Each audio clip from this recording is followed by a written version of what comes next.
Okay, hi, Mom. Hello, Sarita. All right, let me get started kind of with where we were. And I was a little confused after last week, and that's really my fault. Because apparently, apparently I'm the one that's creating the agenda. But there was just a lot. We read a lot, and it's a lot to put together. But let me try to kind of recap a little bit about where we were and what we were trying to do. So we're in the middle of reading through this series of poems or series of reflections or series of visions, whatever the right term for those. And last week, we kind of started with this reflection that Isaiah had on the them, and it's the northern kingdom. And he's talking about, look at what they're doing, or look at what's happening there. Look at them. And he used this image of them being drunk. And it's their selfishness, their self-absorption, their inability to see beyond their own pleasure, their own comfort, their own wealth, their own whatever. They were handling things not faithfully, not relying on God, but they're boasting in their own accomplishments, their own successes, their own way of handling things. And they're drunk with that. They're absorbed with that. And he uses that image. And then he turns the table and says, now I'm going to have a reflection on you, the southern kingdom, because that's who Isaiah is speaking to. And you look at that and you say, well, boy, thank God I'm not like that poor taxpayer over there, the Pharisee praying in the temple. No. You are them. You have the same attitudes. You have the same ways of acting, the same ways of feeling about yourself, the same self-absorption, the same drunkenness. Uses that same image. And then we have this poem that he has about God. And we had this complex image of the farmer about plowing and working the soil and sowing the seed. Why? Because God expects a harvest. And we started with in chapter 5, Isaiah talking about the vineyard, that you're God's vineyard, that God's cared for you and he's prepared you and he's planted you and he's worked the soil and he's given you and he's tended to you. You know, he's been a husbandry, for this plot. And he does that because he expects a harvest. But there's no harvest here. You are so self-absorbed, there's no fruit being produced. You are not the light of the nations. You're dim at best. And so we have this reflection on God.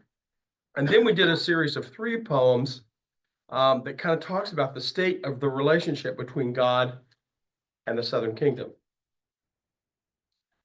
And he kind of does that in sort of 3 things. He talks about the city. He uses the city of Jerusalem as a personification of that relationship. And he talks about the city is ripe for judgment because of the attitudes that he's already addressed, but that God's going to do something different. He's going to do something wonderful. And then he addresses Judah as a whole, the people as a whole, in the relationship they have with God. And again, we have those 4 verbs that we started this study with. They hear, but they're really deaf. They see, but they're really not paying attention. Even though the prophets have written and explained and warned, they really don't understand. They don't care. It's just yada, yada, yada. We use that Hebrew expression, kablaba, whatever the rest of it was. But it's just words. A little of this, a little of that, do this, do that. It's meaningless. There's no understanding. And of course, they're not walking with it. And then finally Isaiah presents this image of the pot and the potter. It's like, you're not understanding. I am God, you're not. This is the way I've designed you to live. This is the way you're living. Why are you, as the pot, thinking that you have the right answers when I, the potter, who have shaped you and molded you, has the better way? And so we have that series of reflections. And now we're getting to this week. Within this section, we've titled Tale of Two Judgment. And it's God's plan on how he's going to work salvation through what he sees in these upper poems. The things that aren't right, the things that aren't correct, the things that aren't godly, the things that aren't righteous, the things that aren't just, the things that don't put God first, the thing that glorifies man rather than God. He's going to make that right. And he does that in a series of 3 poems that we're going to read. It's really sections of 3 poems we're going to read, chapters 32, 33, 34, which we're not going to read, and 35. But what I pulled out of that is basically addressing it in 3 different ways. Who is going to deliver that? There's a poem about the king that will do that. Where this will be done, and there's a poem about the city, the New Jerusalem, and then who will be there? And that's the redeemed, and that we'll read that in 35. And so that'll kind of bring us into where we ended last week. Now I will tell you this, because this is interesting. This is one of those, it just happens to be this way, but then I don't think it had just happened. What I had finished this weekend was the last section of Isaiah, which is 62 to 66. So I'm working a couple of weeks ahead of you guys. And what's interesting is that it's the same theme. It's like the first half of the book sort of concludes with this vision of the New Jerusalem. And the last part of the book, the second section, the second big division of the book, ends with these same 3 scenes. The same identifying who is going to bring it, where it's going to happen, and who are the people that are there. And so it's just one of those things that this is a construction I didn't realize was there until I got there at the end of the book. So 3 months from now, 4 months from now, when we get there, remember this day and say, I see what you mean. Okay? Okay. That's where we are. Tim, I just want to make a comment. As we're going through this, I'm just seeing some of these scenes enacting in the Middle East right now. Well, look at the Syrian thing, okay? We talked about that this morning. He was relying on Russia and That's Iran, right, right. That's right. okay? And They're not there. they're not there for it. And now he's gone. They fell. Okay, I Assad, mean, yeah. They fell, yeah. and why is that? That's because Israel has been They've on been- Iran's peak. They've been fighting for centuries. That's right. And then Russia's caught up in Ukraine, okay? And the one thing that Trump, I agree with, Don't get political here. was his comment Yeah. that No. that war in Syria, when Obama drew a line in the sand, he should have followed it. Okay, don't draw the lines if you're not gonna follow. Exactly. Well, yeah, the point is though, that again, that the Iran, the Syria, the Babylon, the Assyria, it's all the same countries for centuries. We talked about it this morning. we did. Different players. But now we have a vacuum in government in that country, and that's when you have a vacuum, you gotta fill Well, it I'm real not quick. sure we do. Okay, I don't know. let's go with this. Oh, okay, I'm just saying, yeah, I mean, cause Yep. you gotta Nope, fill it, nope, you nope, gotta nope, fill it. nope. All right. Yeah. When we talk about the vacuum, we'll go to the Hoover Institute. Yeah. Because if ISIS goes in there, Sharia law, here we go. And we read again. that, it'll be Eureka. Oh, God, Okay, you know, okay. Okay, can Tim stand up there? Well, serious over there. you know what really amazed me in that reading from last week. And it just, I think we, because we see hindsight. Yeah. Right? We see their evilness. and we hear God's punishment. Okay? But when you read Isaiah 29:13, it says, the Lord said, these people come near to me with their mouths. Right. And honor me with their lips, But they're. but their hearts are far from me. Their worship of me is based on merely human rules they have been taught. Yeah. They didn't understand it. Right. No clue. We see that. Right. So how much of us today is just like that? It's scary. Yeah, We don't see what God's doing, right, trying to punish us. right. That's what's scary. Because we're too busy doing it sometimes. Yes. Right. Yes. Yeah, We think yada, we're yada, okay, yada. right? Yeah. Mm-hmm.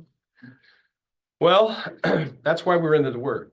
That's why we study the word. Mhm. And hopefully from that, we read something about our own lives and says, Lord, I need to change that. There's a slide somewhere. I don't know when you'll see it, but it's in there somewhere. That talks about confession, humility, and mercy. Basically, it's the sinner's prayer, right? Mhm. I have to understand where I am, where I've fallen short, where I need God. And then I have to humble myself Mhm. to accept what he gives me. Sometimes it's pruning and sometimes it's a blessing, but I have to humble myself and accept that. And the final analysis is I'm not worthy. I'll never be worthy. And so the only option I have is mercy, is go to that mercy seat and fall at the foot of the cross and say, I can only offer myself. I have nothing else to offer. But that what you just said just triggered that because that's exactly the case. And Isaiah keeps making the point of, can you get to a point of confession at least? And then last week we read about the drunkenness. You're so proud. You have to humble yourself a little bit here. You have to understand something. And then God will be merciful. So that becomes a big theme. Okay, well, we may not get out of here until. But this is interesting because what Harry just brought up, not to talk politics, but the But here we Bible, go. no, the Bible is, you can read the politics in it, like, Yeah. With Israel and the Middle East and Lebanon, here we are, and we're right in it right now with Isaiah. Right. I mean, it's just the wars and all. Syria, Yeah, Babylon, I mean, yeah, we're right in the middle of it. Same And story, Egypt. different verse. Exactly. Same song, different verse. Yeah. Yeah, we were just talking about it. Yeah. Okay. You want to start? Yeah. Sure. Okay. See, a king will reign in righteousness, and rulers will rule with justice. Each one will be like a shelter from the wind and a refuge from the storm, like streams of water in the desert and the shadow of a great rock in a thirsty land. How many of you heard Bob Dylan in that? But what? Bob Or Dylan. Rolling Stone. Rolling Stone, Shelter in the Storm? Yeah. It's just a sign. I like I Bob. figured this age group that might trigger I somebody. like Bob Dylan. He bubbles. Then the eyes of those who see will no longer be closed, and the ears of those who hear will listen. Their fearful heart will know and understand, and the stammering tongue will be fluent and clear. No longer will the fool be called noble, nor the scoundrel be highly respected. One more. For fools speak folly, their hearts are bent on evil. They practice ungodliness and spread error concerning the Lord.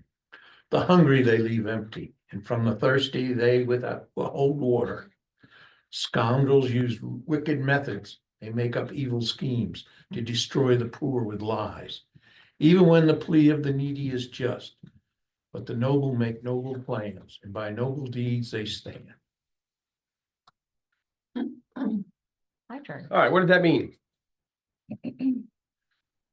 Well, you know what it started with, because this is 3 poems. The first one's about the king, and the first verse said something about a king, right? Mhm. You got that. Y'all caught on that real quick, right? Yes. All right, so what does it mean? Well, let's break it down a little bit and see what we come up with. Well, first of all, if you've read the prophets, and if you've been in this class, you've read the minor prophets and now Isaiah, 2 themes continue throughout there. One is injustice to each other, how we treat each other. and how the rich and the powerful take advantage of the poor and the lowly. And God has a heart for the poor and the lowly.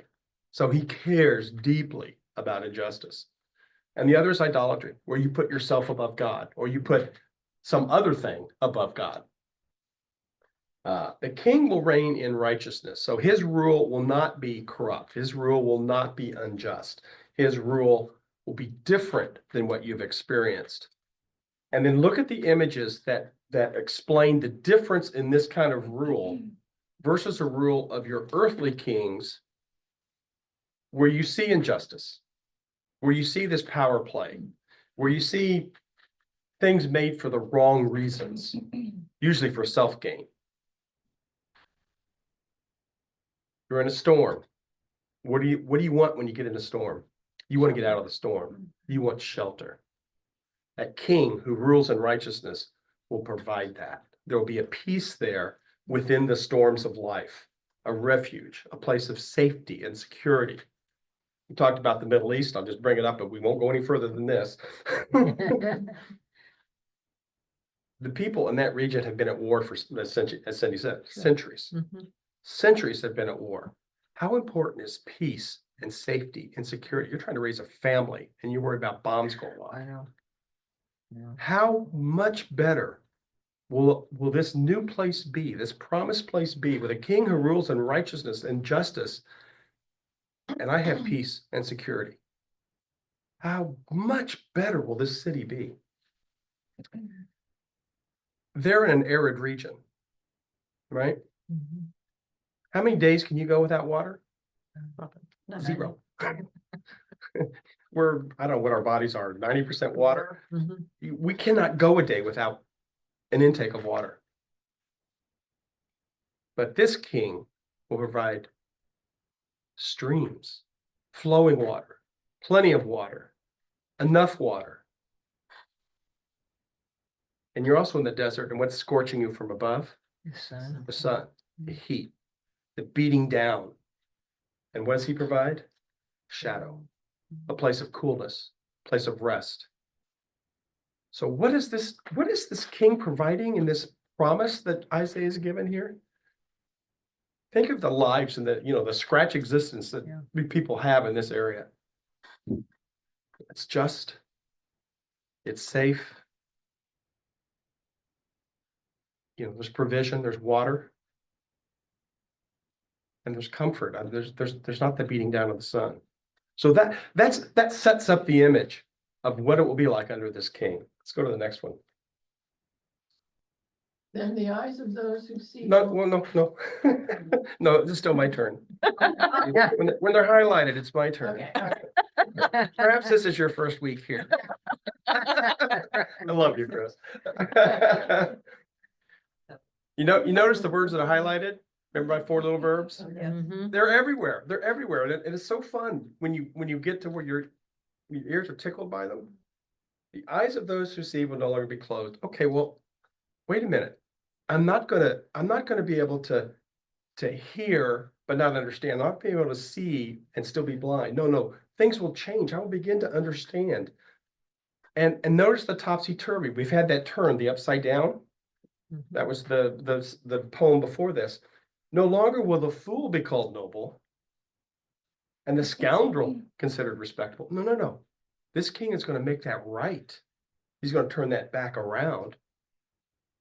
Right? So this is really a different world than they're living in now. This is what this new king is going to bring than this one. And now it's this contrast between the fool, and you can kind of read there. And what does the fool bring? Well, it's evil and ungodliness. They spread false. It's not true. And now look, hungry and thirsty. Okay, well, no, wait, we had streams before with this king, with the other king. Wicked. Oh, no, the other king was righteous. Evil. No, the other king ruled with justice. And then the contrast in that last verse. No. That's what the fool would do. That's what happens when you have a fool that's reigning over you. But with this king that's coming, the noble will make noble plans, and the noble deeds, those will stand. Why? because it rules in righteousness. He rules with justice. There's security, there's safety, there's provision. This king is going to be a change from what you have now. This is a better thing. This is the promise that God has for the people. And then finally,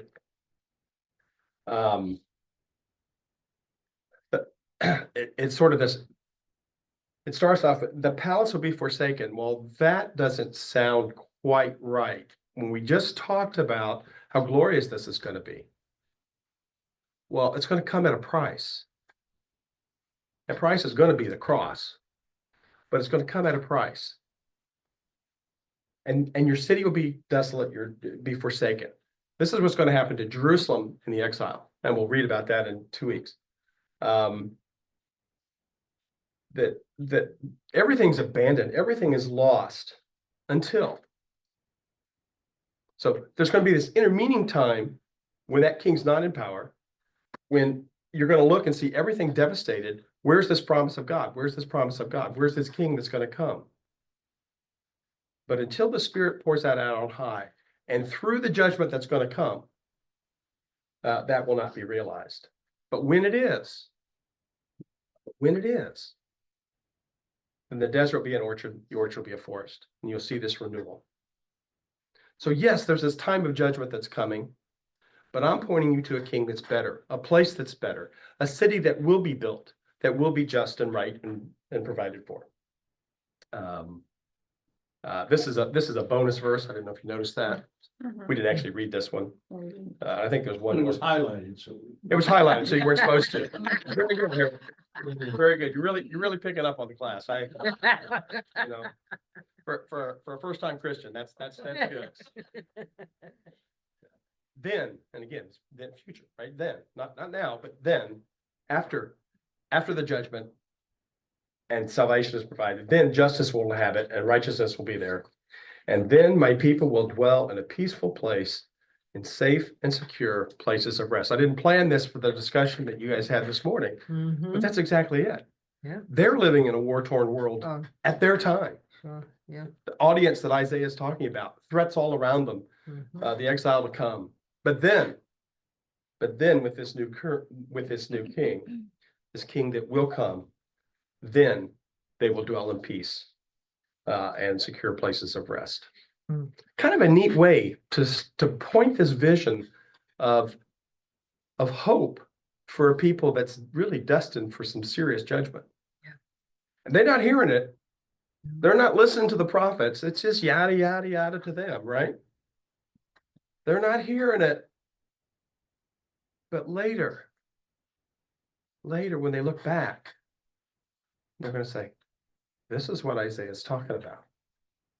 Because the devastation has already happened. And now they're looking forward to this king that will come and provide all of these things. Kind of neat, I think. But you can get in there, Isaiah, when you do that. All right, what did I miss? Anything?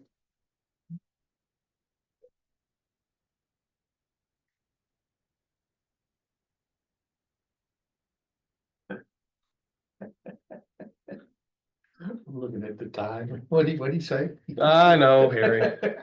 We got more, Right right? on, Huh? You have more, don't you? Oh, yeah. Okay. right on the 30. I know. I got started late. Okay, well, let's go on to the next one.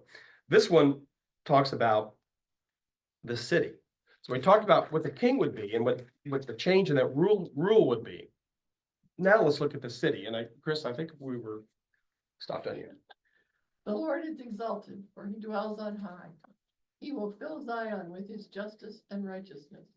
He will be the sure foundation for your times, a rich store of salvation and wisdom and knowledge. The fear of the Lord is the key to this treasure. Look, their brave men cry aloud in the streets. The envoys of peace weep bitterly. The highways are deserted. No travelers are on the roads. The treaty is broken. Its witnesses are despised. No one is rejected. The land dries up and wastes away. Lebanon is ashamed and withers. Sharon is like the Araba, and Bashan and Carmel drop their leaves. Now will I arise, says Lord, now will I be exalted, now will I be lifted up, you conceive shaft, you give birth to straw, your breath is a fire that consumes you. The peoples will be burned to ashes, like cut thorn bushes, they will be set afire. You who are far away, hear what I have done. You who are near, acknowledge my power. The sinners in Zion are terrified. Trembling grips the godless. Who of us can dwell with the consuming fire? Who of us can dwell with everlasting burning? Those who walk righteously and speak what is right, who reject gain from extortion and keep their hands from accepting bribes, who stop their ears against plots and murder and shut their eyes against contemplating evil. They are the ones who will dwell on the heights, whose refuge will be the mountain fortress. Their bread will be supplied and water will not fail them. Your eyes will see the king in his beauty, of you a land that stretches afar. In your thoughts you will ponder the former terror. Where is that chief officer? Where is the one who took the revenue? Where is the officer in charge of the tower? You will see those arrogant people no more. People who speak is obscure, whose language is strange in him conduct. Just a couple more. Look on Zion, the city of our festivals. Your eyes will see Jerusalem, a peaceful abode, a tent that will not be moved. The stakes will never be pulled out, nor any of its ropes broken. There the Lord will be our mighty one. It will be like a place of broad rivers and streams. No galley with oars will ride them. No mighty ship will sail them. For the Lord is our judge. The Lord is our lawgiver. The Lord is our king. It is he who will save us. Your rigging hangs loose. The mast is not held secure. The sail is not spread. Then an abundance of spoils will be divided, and even the lame will carry off plunder. No one living in Zion will say, I am ill, and the sons of those who dwell there will be forgiven. Okay, that's a pretty long poem and pretty complex. And I think if you looked at that, at least, let me say it this way. When I looked at that for the first time, I thought, what is he talking about? I did hear Zion a couple of times. I did hear Jerusalem a couple of times. Okay, so maybe it's a place, maybe it's a city. But then I looked at it a little more closely. The Lord's exalted, he will dwell on high, he will fill Zion with his justice and righteousness. Okay, the king we just read about, he's going to come to Zion. This is where he's going to rule. Okay, so this is the place where that's happening. And how will this city be great? Well, it will have a sure foundation. Well, we had read a poem earlier about a foundation. You build on the cornerstone, Christ alone, right? From our Yes. yeah, Christ alone, cornerstone. Cornerstone. You know that one. You have to have foundation in order to build this city, this great city that he's going to describe. Okay, you have the righteous king. We talked about him, but you have to build the city on the right foundation. It has the right footing. It has to be grounded the right way. And then you pull from the store, the storehouse. This is where you have provisions. You gather that storehouse, the storehouse of God's involvement that saves us from our own stupidity. Where we gain wisdom. The fear of the Lord is the beginning of wisdom. We put him first. We get that humility piece right, and we put him in charge. And that's the beginning of our wisdom, when we begin to understand what God's trying to do through us and for us. And then the knowledge of God, so that we know how to live, we know how to treat each other, we know how to please him. But in order to do that, it's a storehouse. You gotta have a key. And the key is you have to have access. And so you have to have the right frame of mind. You have to come into this. I didn't realize this is where this slide was, but here it is. You got to have humility. You got to put the fear of the Lord first, right? You got to get the positions right. God first, then somewhere later down the line is me. And to do that, you gain access to salvation when we pray the sinner's prayer, right? Confess, humble yourself for the Lord, and seek mercy. That's the sinner's prayer. That is how the city is going to be built. It's not going to be built on might and power. And there's a couple of references in there to ships. Larry, I think you read that passage. There's a couple. It's not about warfare and might. That's not the foundation this city's built on. It's built on a foundation of understanding who God is and what he wants with his people. That was sort of an eye-opener for me. Yeah. I love the way the word treasure is there, because when you think of treasure, you think of something that you search for. It doesn't just show up there. Sought for, sought after, yeah. Okay. And then there's this sudden change of tone. And my thought was, is this the same poem? We're talking about all this great city, and it's built on this great thing, so it has this great king, and then all of a sudden, look, their brave men cry aloud. They weep bitterly. They feel deserted. They're broken. They're despised. The land dries up. They're ashamed. They wither away. They drop their leaves like coming into winter. There's a time of death. Yes, that's exactly what's going to happen. Judgment, Because judgment is necessary. right? This will happen. But first, judgment. First, the sins have to be dealt with. It's the same way for us in Christ. We can't enjoy the blessings of everlasting life until we lay our sins at the foot of the cross. And the judgment of God on Christ, on that cross, is what gives us the ability, the key, in order for us to have eternal life. So he spells this out. Yes, there is going to be a time in this city for this judgment. And you see all of these images, and they're terrible, they're scary, they're frightening. That's what's coming. Now, so that's going to come. But now, in a future time, now I will arise. And I will be exalted. I will have my right place. And you think you're something right now in the Southern Kingdom? No. All you do is produce chaff. There's no produce here. There's no fruit here. There's no harvest here. All you have is chaff. All you have is straw. And I'm going to burn that up. I'm going to remove that from this city, because that's all this city has right now is refuse. I'm going to get rid of that. I'm going to burn that, set it ablaze.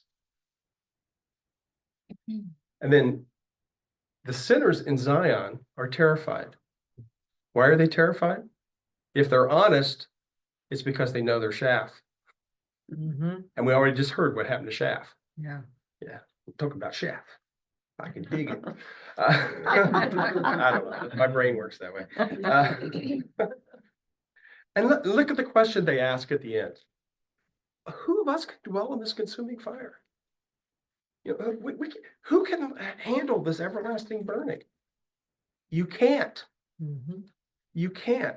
You can't survive this on your own efforts, on your own will, on your own sense of who you think you are. That is not going to do it. You're going to be burned away. Something else is going to have to happen. And this is the something else that happens. Those who walk righteously, speak what's right, reject what's wrong, keep their hands from accepting bribes, who are just, stop their ears from plots of murder, all of this kind of stuff. What happens to them? They will dwell on the heights. Because you know, the more expensive property is higher up on the hill. And they're safe in their mountain fortresses, their refuge is there. They have provision, they have bread and water. So if you're part of the chaff, judgment is coming. But if you're part of the other, if you could be made right, look at what you enjoy in the city. So there's this contrast here.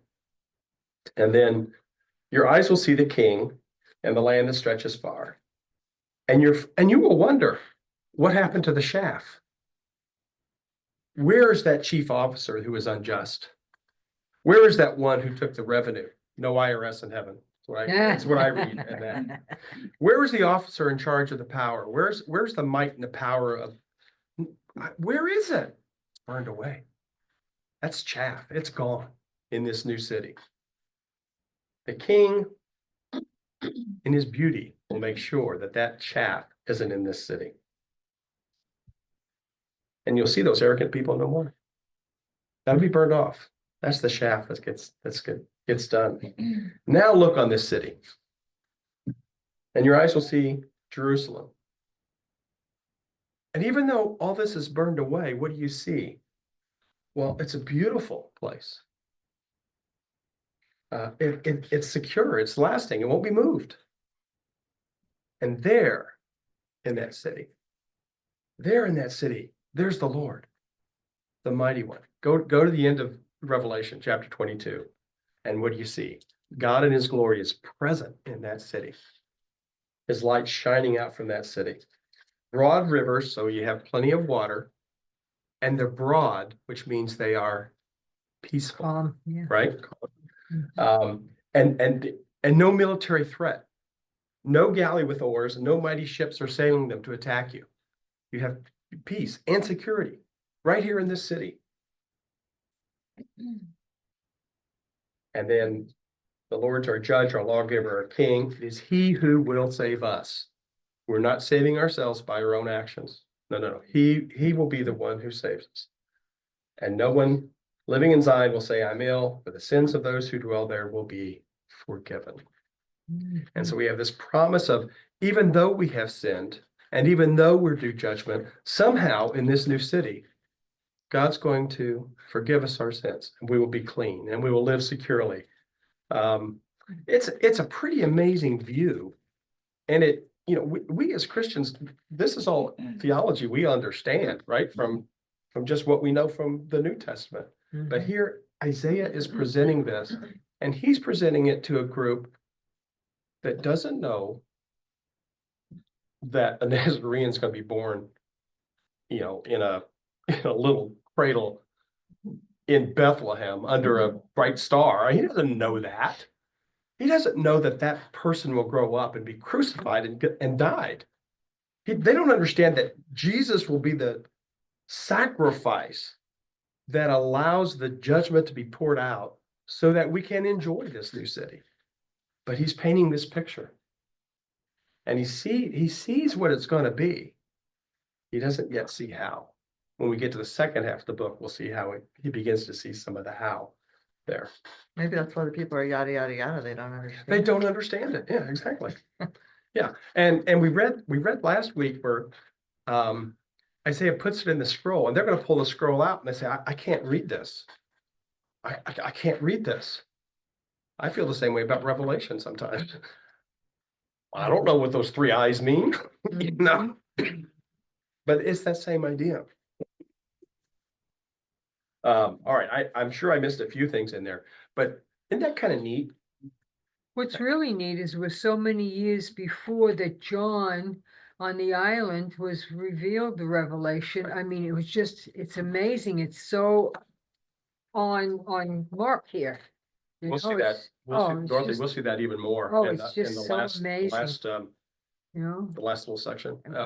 It's like, I mean, really, God spoke to him. either they have the same God, or they have the same vision, or it's the same future, but somewhere there's a commonality there. Oh, Yeah.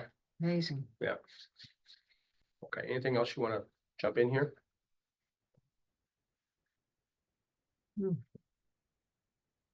Keep going, It's like, yeah.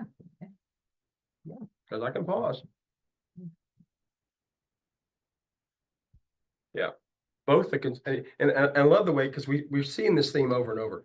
There is this judgment, this consuming fire, that's how it's described there. And that should scare us a little bit.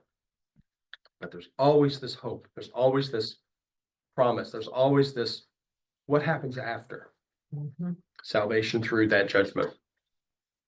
Okay, well, who's gonna live in this city? We got a king now.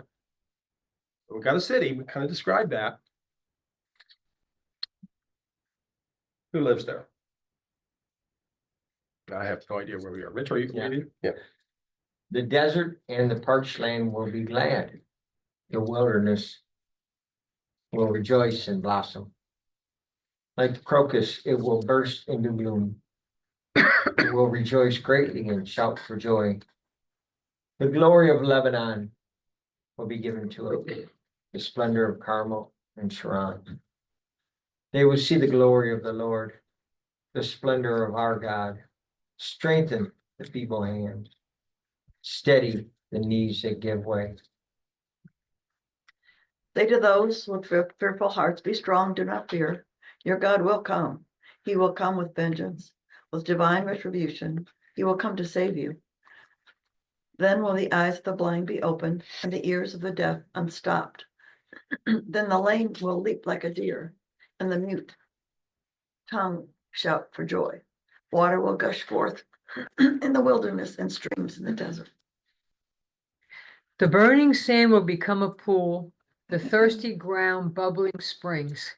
In the haunts where jackals once lay, grass and reeds and papyrus will grow, and a highway will be there.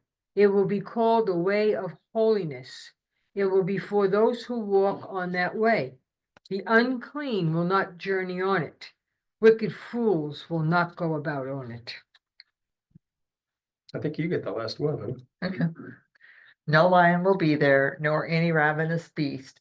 They will not be found there, but only the redeemed will walk there, and those that the Lord has rescued will return. They will enter Zion with singing, everlasting joy will crown their heads. Gladness and joy will overtake them, and sorrow and sighing will flee away. Amen. They're kind of a triumphal vision, isn't it? You want to be in that crowd? Yeah. We'll win this things. You know, that's kind of the thing. It's a powerful image of what God has prepared for us. What God has prepared for these people. They don't understand it yet, I don't think. I think it's really fuzzy yet. And remember, this is pre-exile. And this is at a time when they have military threats around them. But financially, they're doing pretty well. You know? And they think they're living right because they're in Jerusalem, they're in Judah, they're in the line of David. They enjoy the promises of the covenant. They call themselves sons of Abraham. They think they're okay. And so these words have to be hard for them to accept. I think when they come out of the exile, which is the second half of the book, I think they're going to look back on these and go, he was talking about me. He was talking about this guy. He was talking about the way we were living. Something had to change. God was just and justifiable in the judgment that he rendered. All right, let's go through this and pick out a few things. Start with the last little phrase there. Strengthen the feeble hands and steady the knees that give way. I think there's going to be a period of time where they're going to be severely shaken because of the judgment that's coming. And it's going to end, because we know the exile ends. They're probably not real sure about what's next, because they've seen God act in a major way. And they have lost place and position and power and future and hope and their land and their culture. I mean, they've lost everything, right? To the exile. And now they have this opportunity to come back. And where are they coming back to? I don't know. I don't know. And so I think they're not sure. They're not comfortable. They're feeble. They're not steady. No. This is a message to encourage and to strengthen. You will get through this. A remnant will survive this, and they will come back and they will produce the harvest that I expect. And then notice just the images of rebirth that are in here. The parched land. Why will it be glad? Because it won't be parched anymore. It'll have water, be streams. The wilderness will rejoice. Why? Because it's not desolate anymore. It'll blossom. It'll come to life. Um,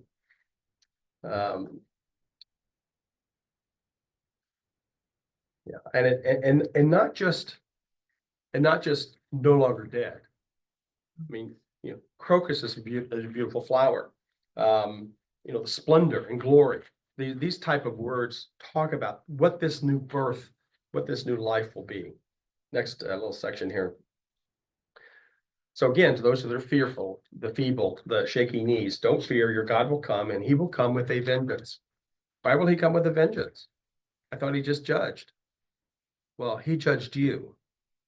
But all of the nations that you fear, all of the surrounding threats in your life, spiritual and material, God will come and recompense those. Judgment will be there also. We went through this whole section on judgment of the nations. For Ahaz, if you recall, who didn't have faith. Yes, you were due, Ahaz, for sure. But all these other nations also. There is a judgment for all. We're all fall short. So we're all do that. But he will come, the one who will execute judgment finally. He will come and save you.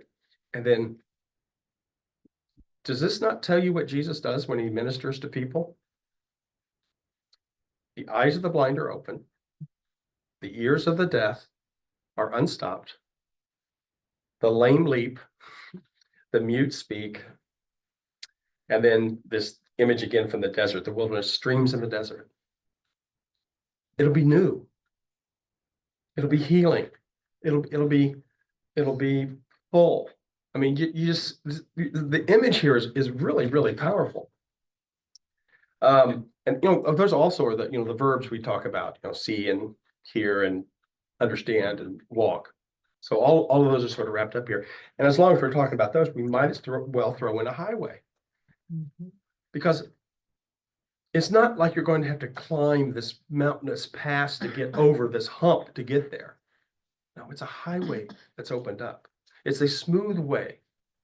It's a way of holiness, a way to get to God that's unobstructed by all this garbage that's in our lives. And it will be for those who walk on the way. Again, the verb walk there. And notice who's not on the highway. Righteous there, not the unrighteous. But only the redeemed will walk there. And those the Lord has rescued will return. And this has an immediate implementation after the exile. There is a sense that they're returning to Jerusalem, to this city. And it's a picture of what's going to happen at the end of times, but they will see sort of a glimpse of it when they return to that city. And they will enter Zion with singing and everlasting joy. So that's sort of this is a picture of this end times that has sort of an immediate thing which will happen after the exile, but it points us to the same city that we are looking forward to, the same king who will rule in that city and that we will serve gladly. The same sense of, I'm going to say it right this time, the swords that are built into oh, I didn't say it right. What are they? Plowshares. I know, but what are they? Swords. Swords or weapons or not okay. I was guns. thinking the verb, Oh. mashed, whatever they are. The swords are turned into Yeah. plowshares. It is this city of peace. And if we think about it, not in terms of the physical things that maybe we deal with, but we think of it in spiritual terms. Think of the obstacles in our life that keep us from God. Think of the things in our life that keep us from walking that smooth road, the highway, the obstacles that we have. I think they're more distractions than obstacles. Well, time pressure, personality defects, inability to overcome a habit, a Mhm. selfish attitude, all of these things, we all have those. We all have these things in our life. But there will be a day. And this is the promise of John, and this is the promise of Isaiah here. When we will walk into that city. And we're free of all that baggage that we have. We will be new in a way that's, oh God, it's so uplifting. It's so uplifting. All right, I'll stop there, I think. It's an image that Isaiah gives us, also an image that we have even today. That's why this book, I think, is so relevant for us. Because it is the same story over and over again, right? Mhm. It is the same story. And it's the image of peace, that we have hope. That we have hope for the future, in our second home in the Yeah. kingdom, and even the animal kingdom is at peace. Yeah. There's no ravenous lions, Right. the Right. leopard will lay down with the goat, and things Right, like that, right. yeah, I did have one more slide, yeah, I guess. great. This is sort of the summary of this section, two judgments. The nation's judge had offered a future redemption, and Israel, full of sin, injustice, and idolatry, will be judged. But a remnant will experience redemption. And it is a hopeful, uplifting, and timely story. Mhm. So go tell somebody. That's how I did that. Okay, let me stop this here real quick.